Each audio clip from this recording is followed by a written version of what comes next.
আসছেন। নারী পুরুষ আবার বৃদ্ধ বনিতা নির্বিশেষে সকলকে জানাই আন্তরিক শুভেচ্ছা, ভালোবাসা, প্রেম, মোবারকবাদ, ধন্যবাদ, সাধুবাদ, স্নেহাশিস যথাক্রমে শ্রেণীগতভাবে। আলহামদুলিল্লাহ, আপনারা এতক্ষণ পর্যন্ত খুব গুরুত্বপূর্ণ আলোচনা শুনছিলেন। সাথে সাথে আপনাদের প্রতিষ্ঠানের দুটি ছেলে, তার মধ্যে একজন ইংলিশে বক্তব্য রেখেছে, সেটাও শুনেছেন। তারও আগে অনেকজন বক্তব্য রেখেছেন, আপনারা শুনেছেন। আমিও অনেক দূর থেকে এসেছি, কিছু কথা আলোচনা রাখবো। তবে এটা আপনারা অবশ্যই জানেন যে আমি বেশি সুর করে টান করে এটা ওটা করে বলি না, আর বলতে পারি না। আমি ওই একটা একটা একটা একটা একটা একটা করে বলি আর কি, মানুষ শোনে এতটুকু। আসলে আপনার জীবনে অতদিন পর্যন্ত সফলতা আসবে না যতদিন না পর্যন্ত আপনি কাউকে শিক্ষক হিসাবে মেনে না নিতে পারবেন। আপনি যদি মনে করেন যে আমি সব জানি, আমি সব বুঝি, আর কারো কাছে আমার কিছু নেওয়ার প্রয়োজন নেই, তাহলে আপনি মানুষ নন। কি বললাম বুঝলেন? তার মানে এখন আপনাকে মনের ভিতরে নিতে হবে যে মুমতাজুল ইসলাম বলে যে লোকটা এখন আমাদের কাছে বক্তব্য রাখছে, ইনি হচ্ছে আমার শিক্ষক আর আমি ছাত্র। এইটা যতক্ষণ আপনার মাথাতে না ঢুকবে ততক্ষণ আপনার বক্তব্য শুনে কোনো কাজ হবে না। আমার বক্তব্যের বিষয় যে মুহাম্মদ সাল্লাল্লাহু আলাইহি ওয়াসাল্লামের প্রতি ভালোবাসা, মুহাব্বতে রাসূল, মানে আল্লাহ নবী সাল্লাল্লাহু আলাইহি ওয়াসাল্লামকে কতটা ভালোবাসতে হবে সেই ব্যাপারে আমি কিছু আলোচনা করব ইনশাআল্লাহ। আচ্ছা, আপনারা যারা এখানে বসে আছেন সবাই নবীকে ভালোবাসেন? সবাই? তো দেখি একবার টেস্ট করে দেখি। সবাই না? সবাই। আসলে মানুষ তো আসলে ভালো মন্দটা বোঝে না, ভালো মন্দটা বোঝে না। ভালো মন্দ বোঝে, ওর নিজের জন্য কোনটা ভালো এটা বোঝে না। ভালোবাসা দুই প্রকার। কয় প্রকারের? দুই। একটা হচ্ছে মৌখিক ভালোবাসা, যেটা শুধু মুখে বলে। আর একটা ভালোবাসা হচ্ছে যে অন্তর থেকে তার জন্য ভালোবাসা দেওয়া বা নেওয়া, তাই না? আচ্ছা, যারা প্রথমে হাত তুললেন নবীকে ভালোবাসেন, সবাই তুললেন। আচ্ছা, আর একবার তুলুন তো। আজকে এশার নামাজ জমাতে পড়েছেন এরকম লোক কয়জন আছে? সবাই হাতটা তুলুন, তাহলে চোখ ধরা পড়ে যাবে। এই দেখুন, অথচ প্রথমে আমরা সবাই হাত তুলেছি নবীকে ভালোবাসি। তার মানে নামাজ না পড়াটাও ভালোবাসা নবীর প্রতি, তাই তো? আসলে ব্যাপার হচ্ছে আমি কারোর বিরুদ্ধে কোনোদিন বক্তব্য রাখি না, অথচ আমাকে প্রত্যেক জায়গাতে গেলেই বলে যে আপনি এইগুলো বলবেন না, এইগুলো বলবেন না। আমাদের এখানে সব রকমের লোক আছে, এটা একটু এগিয়ে যাবেন, এটা এই করবেন, সব জায়গাতেই প্রায় বলে। কেন যে বলে জানি না। আসলে আমি তো এই মুহূর্তে সমাজের ডাক্তার, তাই তো? তাহলে আমি যদি মনে করি একটা বাচ্চা ছেলে, তার শরীর খারাপ, তার এখন ইনজেকশনের প্রয়োজন। এখন বাচ্চা ছেলেটা কাঁদছে আর ভয় করছে, বুড়ি বাবার ইনজেকশন আমি দেবো। আচ্ছা বলুন, ইনজেকশন যদি ডাক্তার না দেয় তাহলে ছেলেটা হয়তো ভালো হবে না। তাহলে ইনজেকশন দিলে হয়তো একটু লাগবে, কিন্তু পরে তো ভালো হবে। হবে কি হবে না? আপনার ফোড়া হয়েছে এই জায়গায়, তা ফোড়া হলে তো কাটতে হবে, কেটে মাল বার করে দিতে হবে। এখন একটা বাচ্চা ছেলেকে পোড়া কাটবে ডাক্তার, তার মা বলছে সত্যি আপনি এত নিষ্ঠুর লোক, আমার এইটুকু সন্তানের জায়গাটা কেটে দেবেন, আমি মা হয়ে সহ্য করতে পারছি না।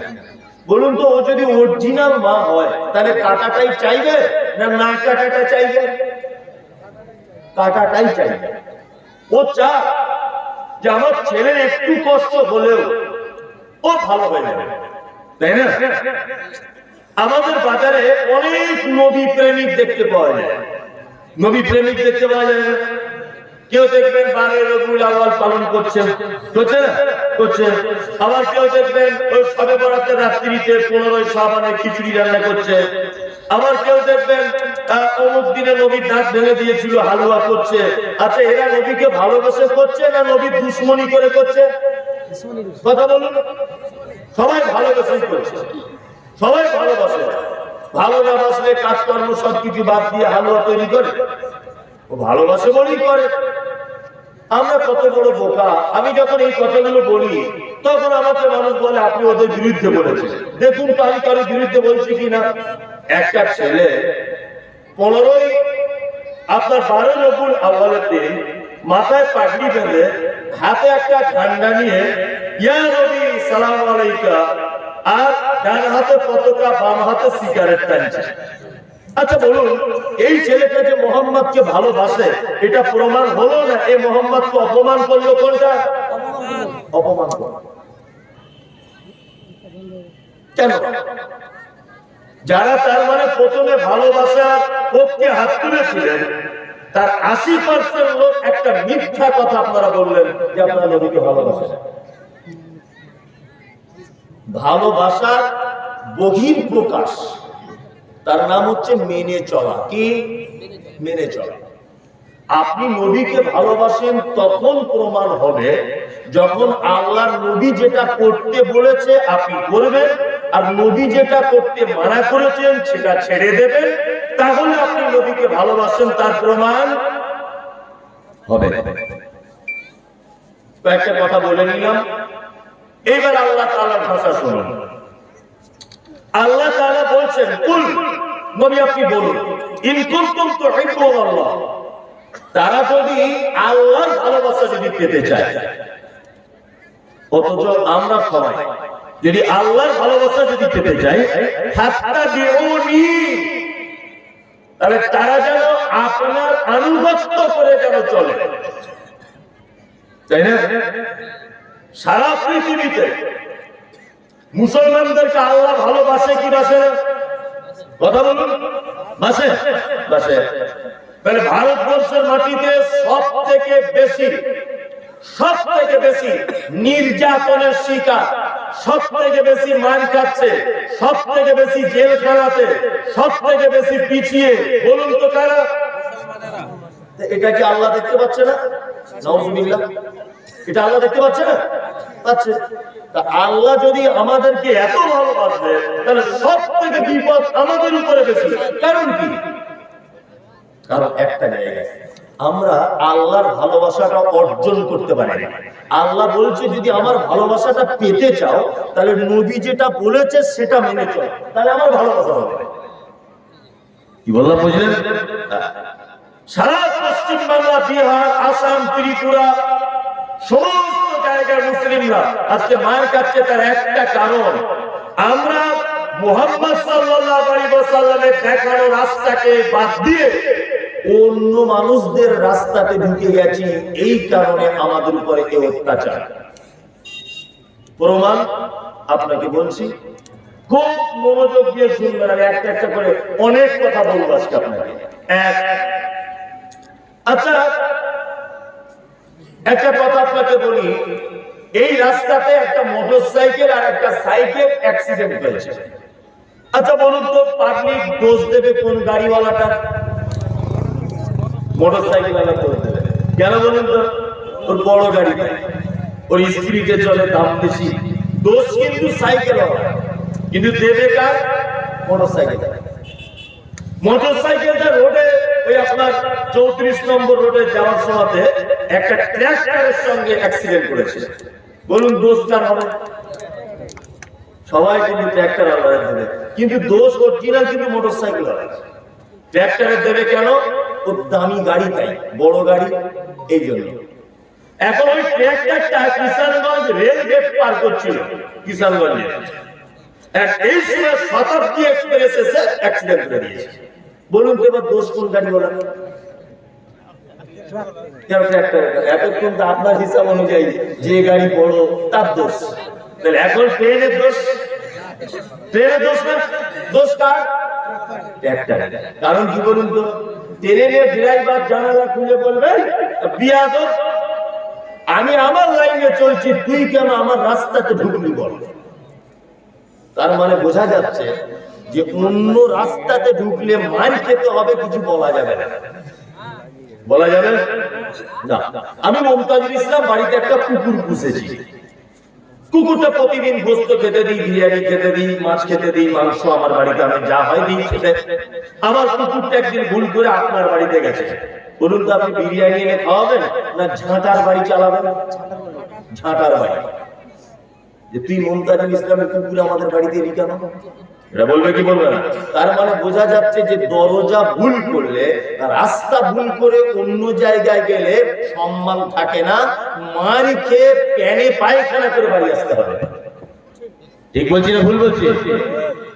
সারা ভারতবর্ষের মাটিতে মুসলমানদের উপরে যারা অত্যাচার, তার একটা কারণ, আজকে আমরা আমাদের লাইনচ্যুত হয়ে ইহুদি খ্রিস্টানদের দলে আমরা তাদের অনুযায়ী জীবন যাপন করছি। প্রমাণ আপনাকে দিব, এটা সোশ্যাল মিডিয়াতে সব সময় শুনছেন, তারপরেও দিই। আগামী কাল না হলে পরশু 1 জানুয়ারি আছে না? আচ্ছা, দুনিয়াটা কিসের জন্য আল্লাহ আমাদেরকে পাঠিয়েছে? ইবাদত করবে। আরেকটা পাঠিয়েছে আল্লাযী খলাকাল মাউতা ওয়াল হায়াতা লিয়াবলুয়াকুম আইয়ুকুম আহসানু আমালা। আল্লাহ বলছে পৃথিবীতে একটা পরীক্ষার জায়গা। পরীক্ষাটা এই হবে যে তোমাদের ভিতরে সবথেকে বেশি ভালো আমল কে করছো তোমরা, এই ব্যাপারটা পরীক্ষা হবে। তাহলে পৃথিবী এটা পরীক্ষার জায়গা তো আল্লাহর কথা অনুযায়ী। আচ্ছা বাবু, তোমরা যারা বয়স কম বাচ্চা ছেলেরা আছো, এখানে স্কুলে পড়ো, কেউ আছো বাবু? একটু হাত তোলো তো। আমি একটা কথা বলবো, তোলো, কিছু ধরবো না,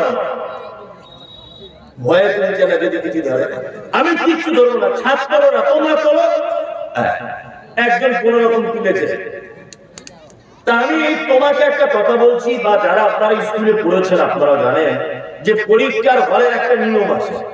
নিয়ম আছে, প্রথমে আপনি ঢুকবেন, আপনাকে এই যে প্রশ্নটা কাগজ দেওয়া হবে, তাই না? ওতে লেখা আছে 100 মার্কের পরীক্ষা, আর লেখা থাকে টাইম হচ্ছে 3 ঘন্টা। লেখা থাকে 15টা প্রশ্নের উত্তর দিতে হবে। ভালো করে বুঝবেন, তার মানে প্রত্যেক ঘন্টায় কটা করে উত্তর? 5টা। পরীক্ষা শুরু, আপনি প্রশ্ন পড়ছেন, কোনটা লিখবো কোনটা ছাড়বো, এই ভাবতে লিখতে ঘন্টা পড়ে গেল। ঘন্টা পড়ে গেল না? ঘন্টা দেয়। তার মানে মাস্টার আপনাকে এটা বোঝাতে চাইছে যে তোমার জীবনে 3 ঘন্টা মূল্যবান সময় থেকে 1 ঘন্টা পার হয়ে গেল। কি বললাম বুঝতে পারছেন? আবার আপনি লিখছেন, আবার লিখতে 2 ঘন্টা হলো, আবার 1 ঘন্টা। মাস্টার আপনাকে বলে দিতে চাইছে তোমার জীবনে 3 ঘন্টা 2 ঘন্টা চলে গেল। তুমি টোটালে প্রশ্নের জবাব দিয়েছো কটা? 7টা। এখনো আছে কটা? 8টা। এবারে তোমার মনে টেনশন হচ্ছে যে আমি আর 1 ঘন্টাতে কি করে প্রশ্নের উত্তরগুলো দেব। কঠিন ব্যাপার। 3 ঘন্টার মাথাতে আবার ঘন্টা, তোমার পরীক্ষার টাইম শেষ, তাই না? আচ্ছা, এখন যদি আপনার 5টা উত্তর লিখতে যদি বাকি থাকে, আর আপনি যদি মাস্টারকে বলেন মাস্টার মশাই আমাকে আর 5 ঘন্টা বা আর 2 ঘন্টা আর 1 ঘন্টা টাইম আমাকে দেন, দেওয়া হবে কি হবে না বুঝে উত্তর দেন। হবে না? মুসলমান যুবক, তোমার মাথাতে গোবর ভরা আছে, গোবর। তুমি যে 1 জানুয়ারিতে পিকনিক করছো ডিজে বাজিয়ে, তোমার মাথাতে গোবর ভরা আছে। আচ্ছা বলুন, প্রত্যেক মানুষের জীবনে একটা নির্দিষ্ট টাইম বেঁধে দেওয়া আছে না নেই? তোমার 50 বছরের তোমার জীবন, 50 বছর এটা তোমার লিখিত করা আছে। 2023 চলে গেল মানে আল্লাহ একটা ঘন্টা মেরে দিয়ে বলে দিয়েছে, আব্দুল্লাহ তোমার জীবনের 50 বছরের একটা 365 দিন পার হয়ে গেল। আছে তোমার আর 49 বছর জীবন। তোমার এটা উচিত ছিল যে 1 জানুয়ারি আগের দিন রাতের বেলাতে বিছানার বালিশে মাথা দিয়ে নিজে নিজে অনুশোচনা করা যে 365 দিন আমি কতটা আল্লাহর ইবাদত করতে পারলাম, আমি কতটা নবীকে ভালোবাসতে পারলাম, কতটা আমি ফরজ নামাজ পড়তে পারলাম, কতটা মাদ্রাসায় দান করতে পারলাম, কতটা নফল রোজা রাখতে পারলাম, আমি আমার আত্মীয়তার সম্পর্ক কতটা অটুট রাখতে পারলাম, আমি আমার এই 365 দিনের ভিতরে আমি আমার আল্লাহকে কতটা খুশি করতে পারলাম। এই চিন্তা ভাবনা বাদ দিয়ে তুমি 31 ডিসেম্বর রাতের বেলাতে শুয়ে শুয়ে ভাবছো আগামীকাল পরের মেয়েকে নিয়ে কি করে অন্য জায়গায় সিনেমা হলে বই দেখতে যাওয়া যায়। তুমি এটা ভাবছো কি করে পিকনিক করা যায় দেশি মুরগা জবাই করে। তুমি রাতের বেলা এটা ভাবছো যে ডিজে বাজিয়ে আমাকে ইহুদি খ্রিস্টানদের মতো ল্যাংটো হয়ে নাচতে হবে, আর ওই 4 চাকা গাড়িতে উঠে মাথাতে এইরকম করে জামা খুলে ঘোরাতে হবে আর কোমর দুলিয়ে ড্যান্স করতে হবে। তোমার যদি এই চিন্তা ভাবনা থাকে তাহলে তুমি এটা মাথায় রেখে দিও, আগামী ভবিষ্যতে এখন তো তুমি কম মার খাচ্ছ, এরপরে তোমার পাছার চামড়া খুলে দিবে অন্য লোকেরা। কি বলছি বুঝতে পারছেন? তোমার পাছার চামড়া তুলে দিবে। সবে তো এনআরসির ভয় দেখিয়েছে, এখনো তো ডিটেনশন ক্যাম্পে ভরেনি। ভরেছে? ভরেনি। এবার তোমাকে ডিটেনশন ক্যাম্প করে ভরা হবে তুমি যদি এখনো ফেরত না আসো। এখনো যদি তুমি ফেরত না আসো, আল্লাহর কসম বলছি আপনার বিরুদ্ধে আমি বলতে আসিনি। আপনাকে আমি চিনি না, আপনারা আমাকে সবাই চেনেন, আমি কিন্তু চিনি না। আপনার জমির পাশে আমার জমি নেই যে আপনার বিরুদ্ধে আমি কিছু বলবো, আপনার সঙ্গে আগে ঝগড়া হয়েছিল সেটা রাগ মেটাচ্ছি, এরকম কোনো ব্যাপার আছে? আপনি আমার দিনী ভাই, আপনি ভুল পথে চলছেন, আপনাকে আমি পথ বলে দিতে এসেছি। 1 জানুয়ারি হারাম, কি বললাম বুঝলেন? 31 নাইট হারাম, সব হারাম। এগুলো ইহুদি খ্রিস্টানদের তৈরি করা। এই থেকে আমরা নিজেকে হটিয়ে রাখবো ইনশাআল্লাহ, ইনশাআল্লাহ, ইনশাআল্লাহ। গ্রামগঞ্জে প্রত্যেক আপনাদের ভাষাতে মুখিয়া বা দায়িত্বশীল যারা আছে, কোন ছেলে যদি ডিজে বাজিয়ে বক্স বাজিয়ে 1 জানুয়ারি পালন করে তাহলে কিয়ামতের দিন মুহাম্মদ সাল্লাল্লাহু আলাইহি ওয়াসাল্লাম বলেছেন কুল্লুকুম রাঈন ওয়া কুল্লুকুম মাসউলুন আন রায়াতিহি। প্রত্যেক গ্রামের দায়িত্বশীল, প্রত্যেক গ্রামের মুখিয়া, প্রত্যেক গ্রামের প্রধান, প্রত্যেক গ্রামের পঞ্চায়েত, প্রত্যেক গ্রামের দায়িত্বশীল, প্রত্যেক পরিবারের দায়িত্বশীলকে আমি আল্লাহ সুবহানাহু ওয়া তাআলা কিয়ামতের দিন পাকড়াও করব।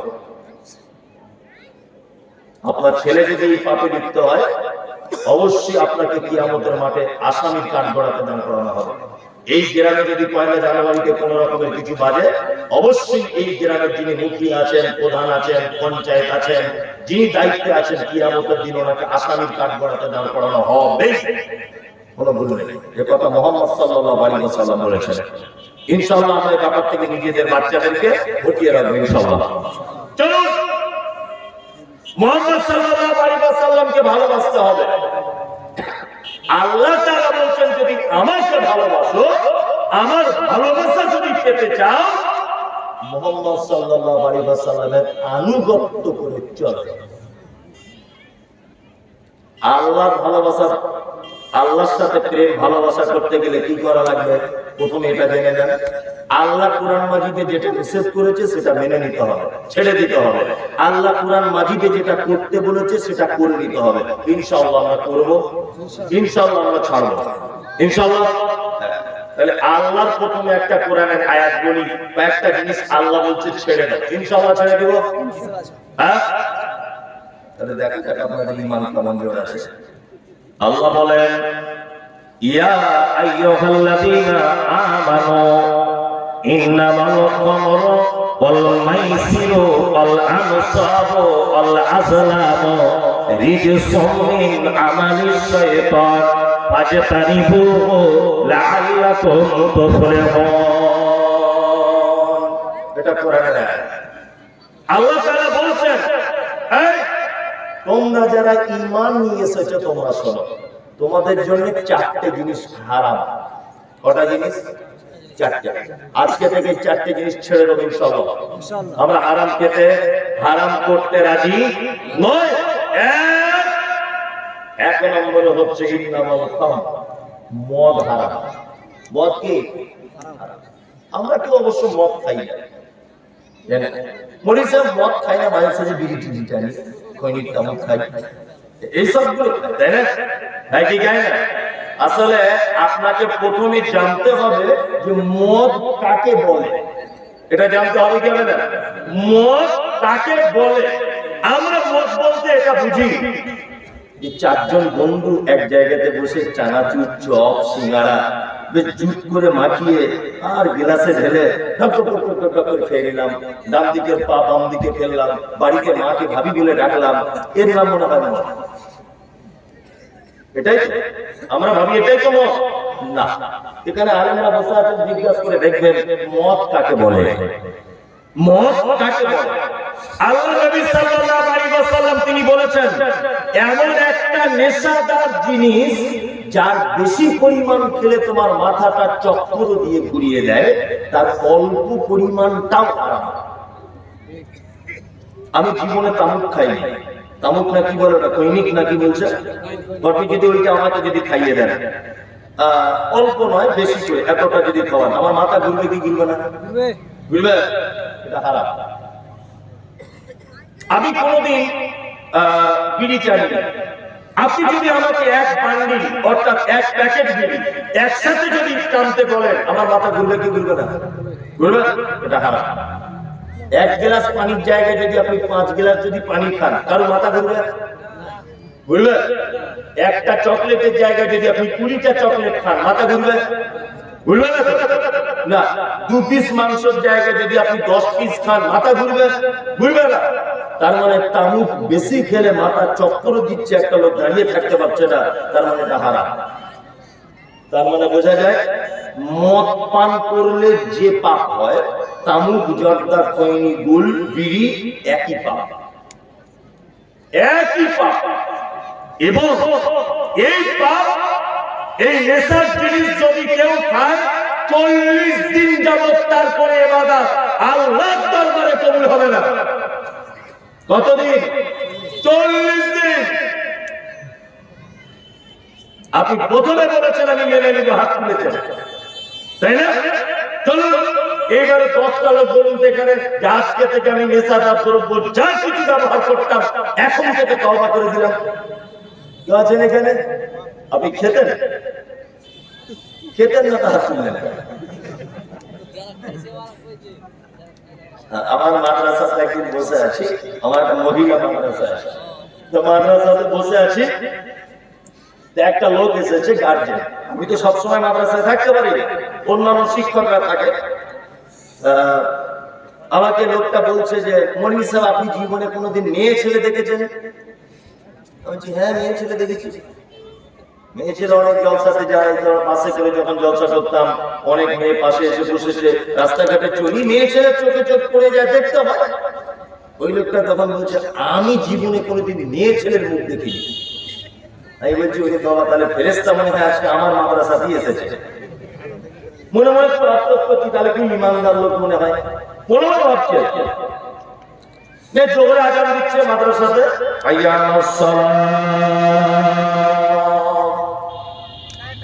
আমি তাড়াতাড়ি করে উজু করতে গেলাম, নামাজ পড়ে আমার জলসাতে বার হবো। তা লোকটা আমার সঙ্গে উজু করতে বসলো। উজু করার সময় দেখি চশমা পড়েছিল, চশমাটা খুলছে, দেখলাম লোকটা অন্ধ। তাই বললাম ওরে ভাই, তোমার তো মেয়ে ছেলে দেখার মেশিন নাই, তোমার মেশিনটাই তো খারাপ, তা দেখবে কেমন করে? আচ্ছা, ও যদি বলে আমি জীবনে মেয়ে ছেলে দেখিনি, এটা কোনো আশ্চর্য ব্যাপার না নরমাল ব্যাপার? নরমাল। ও তো জন্ম থেকে অন্ধ। কিন্তু একটা চোখওয়ালা লোক যদি বলতো আমি জীবনে কোনো মেয়ে ছেলে দেখিনি, তার কিন্তু আশ্চর্য ব্যাপার ছিল না? একজন হাত তুলেছেন, তখনই বলছেন আমি কিছু খাই। এটা আশ্চর্যের কিছু না, তবুও তো মানার জন্য হাত তুলেছেন, এর জন্য উনি নেকি পাবেন। কি বললাম বুঝলেন? তাহলে মনে হয় এই আয়াতটা আমার এখানে বলা অনলাইন হলো, আপনারা মনে হয় কেউ তাহলে কিছু খান না, কেউ খান না তো? দাঁত গুলো তো তরমুজের বিচির মতো হয়ে গেছে, দেখলেই তো বোঝা যাচ্ছে সব সময় পাঞ্চি পাচ্ছে করে। আর আরাম করে জ্বালাতে রাস্তাতে পর্যন্ত হাঁটা যায় না। এই যে কি সব বলছে, কি সব উঠেছে, এগুলো সব মুখে ঢেলে দিয়ে সারা দিন খিচিক খিচিক খিচিক করেই যাচ্ছে। সারা রাগ করছেন বলছি বলে? আচ্ছা, কথাগুলো যেগুলো বলছি বাস্তব না অবাস্তব? এটা আমি বলছি না, আল্লাহ বলছেন। আল্লাহ বলছেন তোমরা যারা ঈমান এনেছো তোমাদের জন্য নেশার জিনিস হারাম, চলবে না। চলুন, আপনি যদি এখনো হাত তুলতে যদি না পারেন, আর একটা কথা আপনাকে বলে দিই।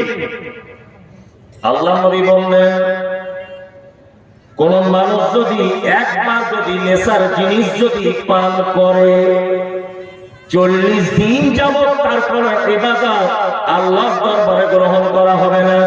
সাহাবীরা বলছেন আল্লাহর নবী, লোকটা যদি তওবা করে নাই, নবীজি বলছেন তার তওবাকে কবুল করা হবে। আল্লাহর নবীকে আবার বলা হচ্ছে, ও দয়ার নবী, লোকটা যদি দ্বিতীয়বার তওবা করে, আল্লাহর নবী বলছেন দ্বিতীয়বার তওবা কবুল করা হবে।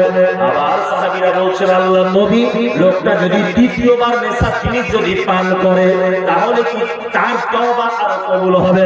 আল্লাহর নবী বলছেন একবার তার তওবা কবুল করা হবে, দুইবার তার তওবা কবুল করা হবে, তিনবার তার তওবা কবুল করা হবে।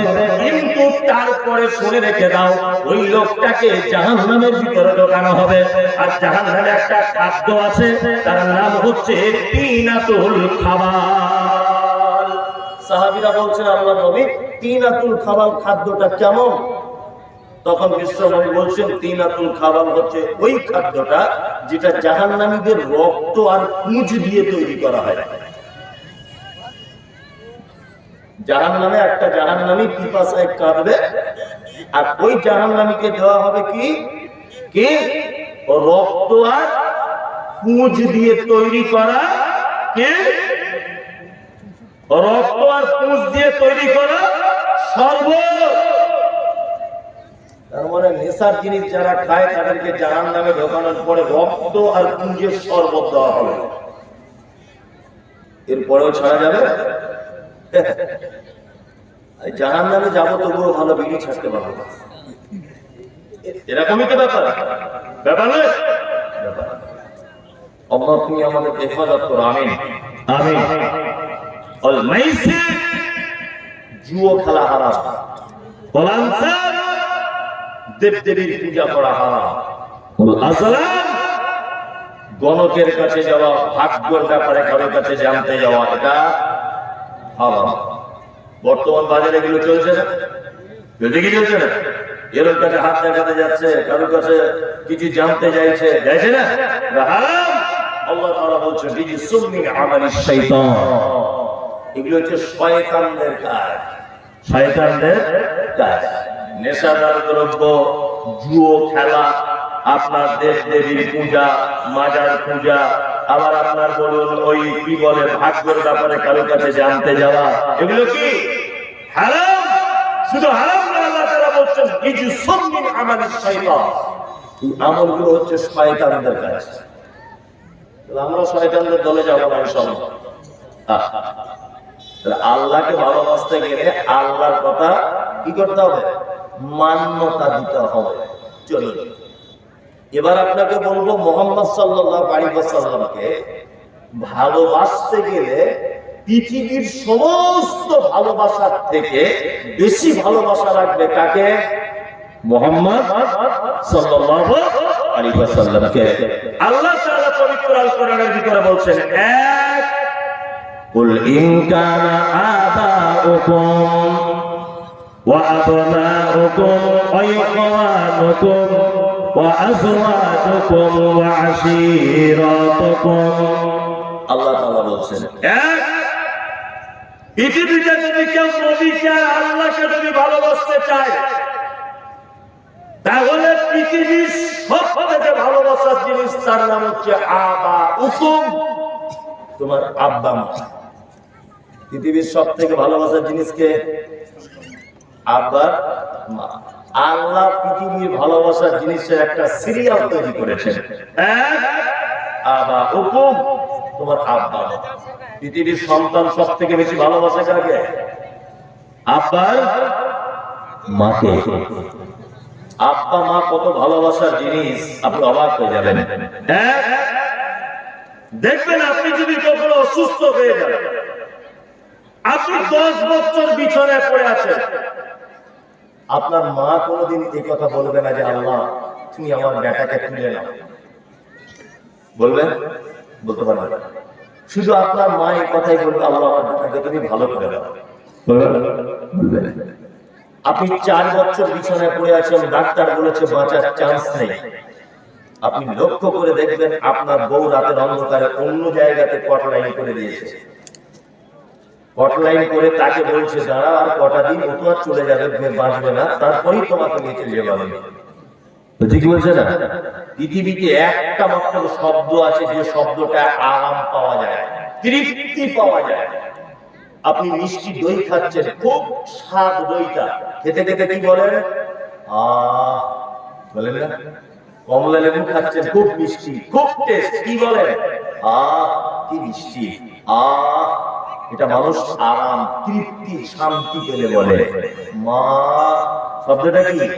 মা মানে মা শব্দের ভিতরে একটা তৃপ্তি, আরাম, একটা অন্য রকমের আনন্দ আছে, আছে না নেই? আছে। আল্লাহ সুবহানাহু ওয়া তাআলা সারা পৃথিবীতে যা কিছু ভালোবাসার জিনিস আছে প্রথম সিরিয়ালে গেছেন কাকে? আব্বার মাকে।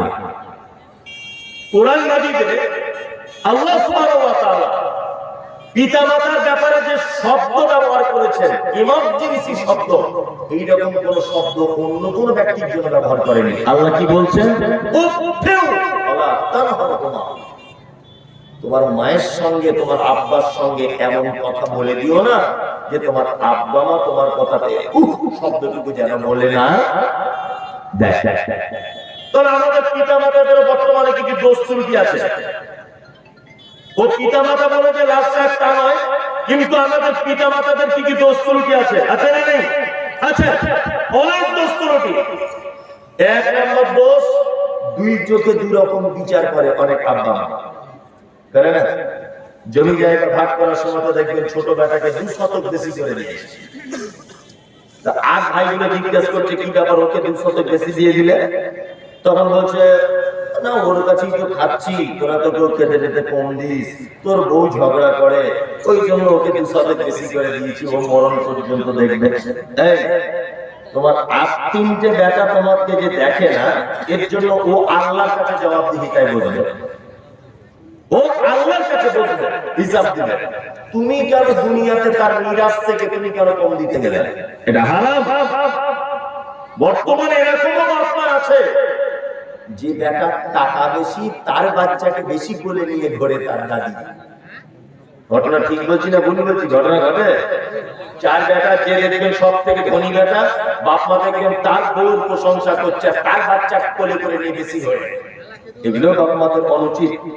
তোমার বেটা একজনের অবস্থা খারাপ, একজনের ভালো, তোমার কাছে তো সমান, সমান নয়? তোমার কাছে সমান, তুমি কেন বিচার করতে গেলে? তারপরেও আপনাকে একটা কথা বলে দিই, আপনার আব্বা যদি আপনার বাপের সব জমি আপনার একটা ভাইকে লিখে দেয়, আপনার আব্বা যদি আপনার সমস্ত সম্পত্তি থেকেও যদি বঞ্চিত করে দেয়, তারপরেও কোরআন বলছে উফিউ ওয়ালা তানহারহুমা ওয়া কুল লাহুমা কাওলান কারীমা। সব জমি তোমাকে বঞ্চিত করে দেওয়ার পরেও তোমার আব্বা মায়ের সঙ্গে এমন কথা বলে দিও না যে তোমার আব্বা মা শব্দটুকু যেন বলে দেয়। কি বললাম বুঝলেন? আপনি ইসলাম কবুল করেছেন, আপনার আব্বা এখন মুশরিক, আপনার মা মুশরিকা, তারপরে ইসলাম বলছে তোমার মা ঠাকুর পূজারী হলেও, তোমার মা দেবদেবী পূজারী হলেও, তোমার মা যাই অপরাধ করুক না কেন, তুমি তাকে মা হিসাবে সম্মান দিতেই হবে। কোন উপায় নেই। 2 ওয়া আবনাউকুম, আল্লাহ বলছে পৃথিবীর দ্বিতীয় ভালোবাসার জিনিস হচ্ছে তোমার বেটা বেটি।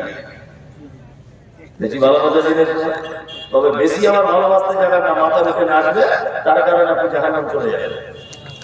কি বললাম বুঝলেন? বেশি, যার বেশি উপকার তার বেশি ক্ষতি। বেশি ক্ষতি না? যার উপকার বেশি তার বেশি ক্ষতি কিনা? আপনারা গ্রামগঞ্জে যে চাল দিয়ে ভাত রান্না করে খান, এই চালটা কত কেজি? 25-30 টাকা, তাই না? রাতের বেলা আপনার স্ত্রী কিছু ভাত বেড়েছে, বেশি হয়েছে, কি করে? পানি দিয়ে রেখে দেয়, অনেক সময় সকালে খায়, তাই না? আচ্ছা, আপনার স্ত্রী বিরিয়ানি করেছিল রাতে, বিরিয়ানির চাল কত কেজি? 100 টাকা। তা কিছু বিরিয়ানি রাতে বেঁচে গিয়েছিল, আপনার বউ যদি মনে করে একটু পানি দিয়ে রাখবো, সকালে খাবো, চলবে না? তার মানে বোঝা যায় যার দাম বেশি তার ক্ষতিও বেশি। কি বললাম বুঝলেন? একটা মোটরসাইকেল যদি অ্যাক্সিডেন্ট করে, খুব জোর হলে 3 জন মরবে, কিন্তু একটা বাস যদি অ্যাক্সিডেন্ট করে, এখন মোটামুটি 60-70 জন মরবে, তাই না? তার মানে বাসের দামও বেশি, ওর গতিও বেশি, আর ক্ষতিও বেশি। ঠিক তেমন আল্লাহ তাআলা বলছেন তোমার বেটা হচ্ছে পৃথিবীর দ্বিতীয় ভালোবাসার জিনিস, কিন্তু গার্জিয়ান তুমি শুনে রেখে দাও, এই বেটার কারণেই তোমাকে জাহান্নাম যেতে হতে পারে। এই ব্যাপারে আপনাকে বলি, হাজী সাহেব হজ করে বাড়ি এসেছে, হাজী সাহেব হজ করে বাড়ি এসেছে, ফজরের নামাজ পড়ে হাজী সাহেব বড় পাঞ্জাবি পরে তাসবিহ নিয়ে ঘুরছে, সুবহানাল্লাহ সুবহানাল্লাহ সুবহানাল্লাহ, আল্লাহু আকবার আল্লাহু আকবার, আলহামদুলিল্লাহ আলহামদুলিল্লাহ। কেউ হাজী সাহেবকে বলছে, হাজী সাহেব শুনেছো গ্রামের ঘটনা কি? তখন বলছে, চুপ করে প্রস্তাব করি, টাটকা হাজী, আমি কারো গীবত করি, আমি কারো সাগে মাছে থাকবো না, আমি ভাই কোনো ঝামেলাতে থাকবো না। হাজী সাহেব ফজরের সময় উঠে এসেছে বটে, কিন্তু হাজী সাহেবের 4টে বেটা, ষাঁড়ের মতো বেটা, নাক ডাকিয়ে রেখে ঘুমাচ্ছে বাড়িতে। আর হাজী সাহেব যদি ফজরের নামাজ পড়ে তাসবিহ নিয়ে আল্লাহর ধ্যানে মগ্ন হয়ে থাকে, বলুন যে হাজী সাহেব জান্নাতে যাওয়া সহজ না কঠিন? হ্যাঁ, কঠিন, খুব কঠিন। কারণ মুহাম্মদ সাল্লাল্লাহু আলাইহি ওয়াসাল্লাম বলেছেন, কুল্লুকুম রাঈন ওয়া কুল্লুকুম মাসউলুন আন রাইয়াতিহি। প্রত্যেক বাড়ির গার্জিয়ানকে তার বেটা বেটি, তার স্ত্রী সম্পর্কে হিসাব নেওয়া হবে। কার কাছে? গার্জিয়ানের কাছে। হাজী সাহেব এটা আপনার উচিত ছিল, মৌলভী সাহেব এটা আপনার উচিত ছিল, নামাজি এটা আপনার উচিত ছিল, ফজরের জামাত ধরার আগে এই খালেদ, এই খালেদ ওঠ, ফজরের আজান হয়ে গেছে, আব্দুর রহমান, এই আব্দুর রহমান, এই ওঠ, জামাতের টাইম হয়ে যাচ্ছে, এই আব্দুল্লাহ, এই আব্দুল্লাহ ওঠ। এটা বলে যাওয়া উচিত ছিল। এটা আমরা কেউ করি? বাপি তো নিজে নামাজ পড়ে, তাই না? বাপি তো নিজে নামাজ পড়ে। ওই আমি একটা কবিতা বলি মাঝে সাথে, ছোট্ট খোকন বলল সেদিন বাবাকে তার ডেকে, বাবা তোমার চুলগুলো সব যাচ্ছে কেন পেকে? বাবা বলে, যাদের ছেলে দুষ্টুমিতে পাকা, তাদের বাবার মাথার চুল যায় না কাঁচা রাখা। ছোট্ট খোকন বলল তখন, হয়নি আমার ভুল, তুমিও তো ছিলে আমারই মতো, তাই পেকেছিল দাদুর চুল। একটা বাচ্চা ছেলে তার আব্বাকে ডেকে বলছে, আব্বা তোমার চুলগুলো পেকে যাচ্ছে কেন সব মাথায়? তার বাপ তখন বলছে, তোর মতো বদমাইশ ছেলে যাদের ঘরে থাকে না, তাদের বাপের টেনশনে মাথার চুল পেকে যায়। তখন ছেলেটা বলছে, তাহলে আমার টেনশনে তোমার চুল পেকে যায়? বলছে হ্যাঁ। তখন বাচ্চাটা বলছে, তাহলে দাদুর চুল পেকেছিল কেন? তুমিও নিশ্চয়ই ভিটামিন ছিলে।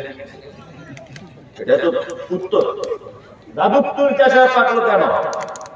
তার মানে বর্তমানে যা জামানা, আপনি যে আপনার বেটাকেও শাসন করবেন সে মুখটাও আপনার নেই। আচ্ছা, আপনি তো নিজেই নামাজ পড়া ধরেছেন 50 বছর বয়সে। এখন যদি আপনার 15 বছর বেটাকে যদি বলেন, এই মসজিদে চল, বেটা যদি ঘুরিয়ে বলে, তুমি ক বছরে গেছো? বলতে পারে কি পারে না? সমাজ ব্যবস্থা খুব খারাপ। আল্লাহ তুমি আমাদের হেফাজত করো, বলুন আমিন আমিন আমিন। তাহলে দ্বিতীয় নম্বরে ভালোবাসার জিনিস কে? বেটা। তৃতীয় নম্বরে ভালোবাসার জিনিস কি? আল্লাহ তাআলা বলছেন, তোমার ভাই হচ্ছে তোমার ভালোবাসার জিনিস পৃথিবীতে তৃতীয় পর্যায়ে। আচ্ছা বলুন তো, একটা মানুষ তার বউকে বেশি ভালোবাসে না তার ভাইকে? বলুন, বউকে বাসে না? বউকে বাসে, হ্যাঁ, তার ভাইকে নিশ্চয় বাসে না। কারণ যত সংসারে ঝগড়া অশান্তি সব তো বউকে নিয়ে হয়, তাই না? আল্লাহ তাআলার ভাষা শুনুন। আল্লাহ তাআলা বলছেন, তিন নম্বরে পৃথিবীর ভালোবাসার জিনিস হচ্ছে তোমার ভাই, 4 নম্বরে আজওয়াজুকুম, তারপরে তোমার স্ত্রী। তাহলে স্ত্রীকে আল্লাহ আগে রেখেছে না ভাইকে আগে রেখেছে? ভাইকে। তার মানে বোঝা যায় স্ত্রী কখনো কখনো 2 নম্বরই করে দিতে পারে, কিন্তু রক্তের সম্পর্ক ভাই কোনোদিন সম্পর্ক নষ্ট করবেন না। আপনার যত বড় বিপদ আসুক